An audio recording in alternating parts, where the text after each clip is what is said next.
नमस्कार मित्रों, आप सबका स्वागत है, अभिनंदन है हमारे इस नए YouTube चैनल पर। कैसे हैं आप सब लोग? आशा है सभी पर भोलेनाथ की कृपा है, सभी सकुशल है। परमपिता परमात्मा से यही कामना करते हैं। आज इस वीडियो के माध्यम से हम उन गलतियों के बारे में चर्चा करेंगे जिनके कारण हमारे पूजा पाठ का पूरा फल नहीं मिलता है।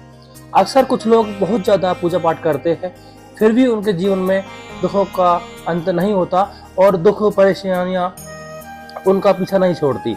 और लोग सोचते हैं कि क्या कारण है कि पूजा के बावजूद भी हम दुखी है, परेशान है। इसका कारण है दोस्तों नियम। जी हाँ, हर एक चीज़ का नियम होता है। समाज में रहने का भी नियम होता है, जीवन जीने का भी एक नियम होता है। और इसी प्रकार हम जो भी धार्मिक क्रियाकलाप करते हैं उनके भी कुछ नियम होते हैं जिनमें बंधे रहना बहुत ही ज़रूरी है, अन्यथा पूजा पाठ का भी फल हमें नहीं मिलता। तो आज इस वीडियो में हम कुछ उन नियमों के बारे में बताएंगे जिनका पालन करके हमें पूजा पाठ का पूरा फल मिले। जिस प्रकार गणित का सवाल भी बिना किसी नियम के नहीं सॉल्व हो सकता, उसी प्रकार पूजा पाठ भी बिना नियम के कभी भी स्वीकार नहीं होती है। तो पूजा के वक्त जो गलतियां होती है जिनसे हमें बचना चाहिए, इनमें से पहली जो नियम है वो है पवित्रता। जी हाँ, अंतःकरण की शुद्धि और बाह्यकरण की शुद्धि। बाह्यकरण में शरीर की जो स्वच्छता है वो बहुत ही ज़रूरी है। अच्छे से हमें स्नान करके पूजा पाठ के लिए बैठना है। जो वस्त्र है वो बासी ना हो, धुले हुए वस्त्र हमें हमेशा पूजा में यूज करने हैं। दूसरा है अंतःकरण की पवित्रता।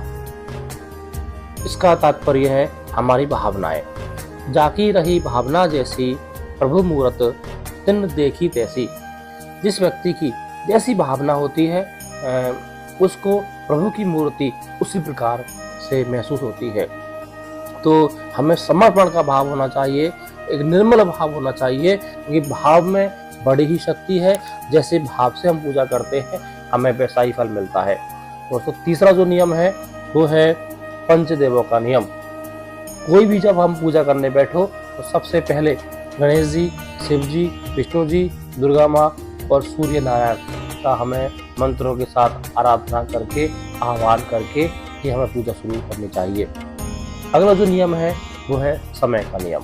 जी हाँ दोस्तों, ब्रह्म मुहूर्त में की गई जो पूजा है वो सर्वोत्तम फल देने वाली होती है, क्योंकि ब्रह्मोदय काल में सभी देवी देवताएं आकाश मंडल में विचरण कर रहे होते हैं और हमें हमारी पूजा का कई गुना फल मिलता है। इसके अलावा सुबह 9 से 10 बजे तक हम पूजा कर सकते हैं। 12 बजे से 1 बजे तक मेरा मानना है कि पूजा नहीं करनी चाहिए, क्योंकि ये भगवान की विश्रांति का समय होता है। सायंकाल में 5 बजे से लेकर के 7:30 बजे तक हमें पूजा अपनी कर लेनी चाहिए। इसके बाद दोस्तों मुख हमें उत्तर पूर्व में मुँह करके ही पूजा करने का विधान होता है।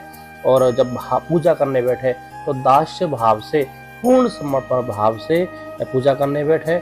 जिस आसन पर हम बैठ रहे हैं उसको कभी भी पैर से स्पर्श ना करें, ना पैर से एक स्थान से दूसरे स्थान पर आसन को सरकाएं। जब दीपक हम जलाए पूजा में तो अग्नि ज्योति स्वाहा, स्वाहा नाम अग्नि की पत्नी का है, उनका नाम लेकर के ही दीप प्रज्वलित करना चाहिए।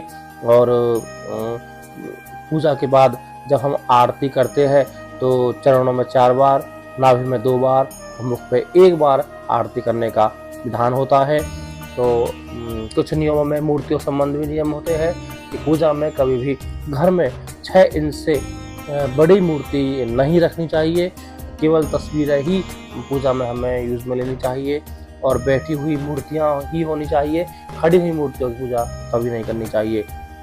घर में अंगूठे से बड़ा शिवलिंग रखना वर्जित बताया गया है।